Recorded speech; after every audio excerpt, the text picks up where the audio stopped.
जेनोसामा ये सारी बातें कहकर गोकू को कन्विंस करने की कोशिश करते हैं और ये सारी बातें सुनने के बाद गोकू समझ जाता है कि वो अगर किंग ऑफ एवरीथिंग बन गया तो वो सभी मॉडल्स को बचा सकता है, वो उन सभी की रक्षा कर सकता है ताकि वो सभी लोग अपने परिवार को कभी ना खोएं। कुछ देर सोचने के बाद गोकू अचानक से मुस्कुराते हुए कहता है, तो ठीक है, मैं अगला किंग ऑफ एवरीथिंग बनने के लिए बिल्कुल तैयार हूँ। गोकू के इस फैसले से सभी लोग बहुत ही ज्यादा हैरान हो जाते हैं, लेकिन हम देखते हैं कि दोनों के दोनों जेनोसामा गोकू के इस डिसीजन से बहुत ही ज्यादा खुश हो जाते हैं। बहुत अच्छे गोकू, तो तुम्हारी ट्रेनिंग ग्रैंड प्रिस्ट के साथ कल ही शुरू होगी, तब तक के लिए तुम अपने यूनिवर्स में जा सकते हो। और इसके बाद हम देखते हैं कि गोकू बहुत ही ज्यादा खुश हो जाता है और उन सभी को बाय बाय बोलकर अपने यूनिवर्स में चला जाता है। और यहाँ हम देखते हैं कि अर्थ पर गोकू के सारे दोस्त कैप्सूल कॉर्प पर होते हैं और वो सभी वेजिटा के बेटी बुला का जन्मदिन मना रहे थे। और तभी हम देखते हैं कि गोकू वहाँ पर जाकर सभी से कहता है, तुम सभी के लिए मेरे पास एक बहुत बड़ी खुशखबरी है। इस पे गोहान हैरानी से पूछता है, आखिर क्या बात है डैड, आप कहना क्या चाहते हैं? गोकू मुस्कुराते हुए कहता है, तुम्हें पता है मैं जेनोसामा के पैलेस पे गया था और उन्होंने मुझसे ये कहा कि वो मुझे न्यू किंग ऑफ एवरीथिंग बनाने वाले हैं। गोकू की ये बात सुनकर सभी लोग बहुत ही ज्यादा हैरान हो जाते हैं, लेकिन सबसे ज्यादा हैरानी वेजिटा को होती है। और हम देखते हैं कि वेजिटा उस टाइम थोड़ा सा अपसेट भी हो जाता है, ये सोचकर कि गोकू उससे एक और लेवल ऊपर चला गया और वो अब इस पूरे मल्टीवर्स का न्यू किंग ऑफ एवरीथिंग बनने वाला है। फिर इसके बाद हम देखते हैं कि गोकू उन सभी को समझाने की कोशिश करता है कि वो हर एक यूनिवर्स के मॉडल की लाइफ बहुत ही ज्यादा बेहतर बना देगा और वो किसी को भी नुकसान नहीं पहुंचने देगा। जब गोकू ये सब बातें कह रहा होता है तभी अचानक से वेजिटा गुस्सा होकर कहता है, कैकारोट, तुम मुझसे दोबारा आगे निकल गए। इसके बाद गोकू कहता है, वेजिटा गुस्सा मत करो, अब तुम बताओ मैं इसमें क्या कर सकता हूँ, लेकिन तुम लोग चिंता मत करो, मैं तुमसे बार बार मिलने के लिए आया करूंगा और खासकर अपने परिवार के लिए। गोकू ये सारी बातें कहकर सभी को शांत करने की कोशिश करता है, इसीलिए गोकू उस दिन सभी के साथ मस्ती करने में बिताता है।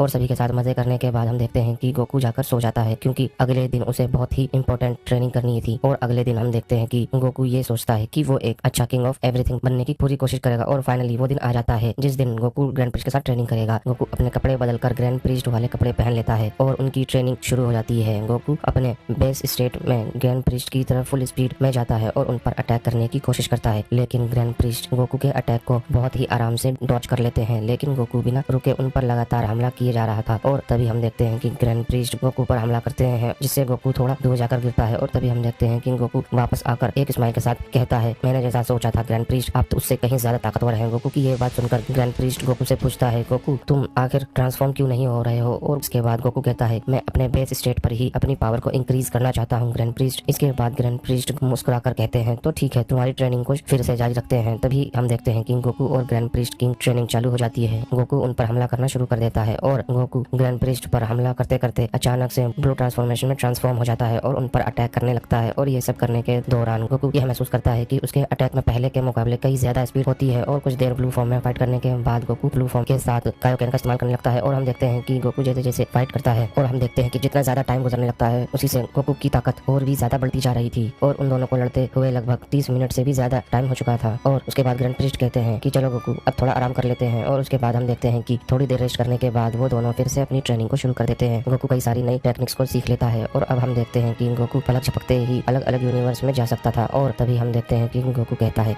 आखिर ये कैसा एहसास है? ऐसा लग रहा है कि मेरे अंदर असीम शक्तियां आ चुकी है, मेरी ताकत बहुत ज्यादा बढ़ चुकी है। इसके बाद हम देखते हैं कि ग्रैंड प्रिस्ट बहुत ही खुशी के साथ कहते हैं, मुझे लगता है आप अब पूरी तरह से तैयार हो चुके हैं गोकू सामा। गोकू बहुत ही हैरानी के साथ कहता है, क्या गोकू सामा? ग्रैंड प्रिस्ट इस बात पे मुस्कुराते हुए कहते हैं, हाँ गोकू सामा, अब से मैं आपको गोकू सामा ही बुलाने वाला हूँ। गोकू कहता है, ग्रैंड प्रिस्ट आपको मुझे ऐसे बुलाने की कोई जरूरत नहीं है, लेकिन अगर आप मुझे ऐसे ही बुलाना चाहते हैं तो कोई बात नहीं। तो ये बात कह के गोकू अपने मन ही मन में कहता है, अब वो वक्त आ चुका है कि मैं अब पूरे यूनिवर्स का किंग ऑफ एवरीथिंग बनूंगा। मैं अपनी पूरी कोशिश करूंगा एक अच्छा किंग बनने की। और इसके बाद हम देखते हैं कि सारे के सारे गॉड्स और बीइंग्स और एंजल्स जेनोसामा के पैलेस पे मीटिंग के लिए अपने आप को प्रिपेयर कर रहे थे। और हम देखते हैं कि टूर्नामेंट ऑफ पावर में जितने भी योद्धा आए थे वो सारे के सारे जेनोसामा के पैलेस पे आते हैं। और हम दूसरी तरफ देखते हैं गोकू को जो नए सूट में मीटिंग के लिए तैयार होने लगता है और कहता है, यह ताकत तो कितनी लाजवाब है। और सबसे लाजवाब बात तो यह है कि मैं अल्ट्रा इंस्टिंक्ट को अपने बेस फॉर्म में यूज कर सकता हूँ, वो भी बिना किसी दिक्कत के। और तभी हम देखते हैं कि ग्रैंड प्रिस्ट गोकू की अटेंशन के लिए उसे सामने बुलाते हैं। गोकू सामा। गोकू ग्रैंड प्रिस्ट की तरफ देखकर कहता है, क्या बात है ग्रैंड प्रिस्ट? इसके बाद ग्रैंड प्रिस्ट कहते हैं, सारे के सारे वॉरियर्स, गॉड्स और मॉर्टल और वो सभी लोग जिन लोगों ने टूर्नामेंट ऑफ पावर में पार्टिसिपेट किया था वे सभी लोग आ चुके हैं और आपसे मिलने का बेसब्री से इंतजार कर रहे हैं। गोकू एक बड़ी सी स्माइल के साथ कहता है, आपका बहुत बहुत शुक्रिया ग्रैंड प्रिस्ट।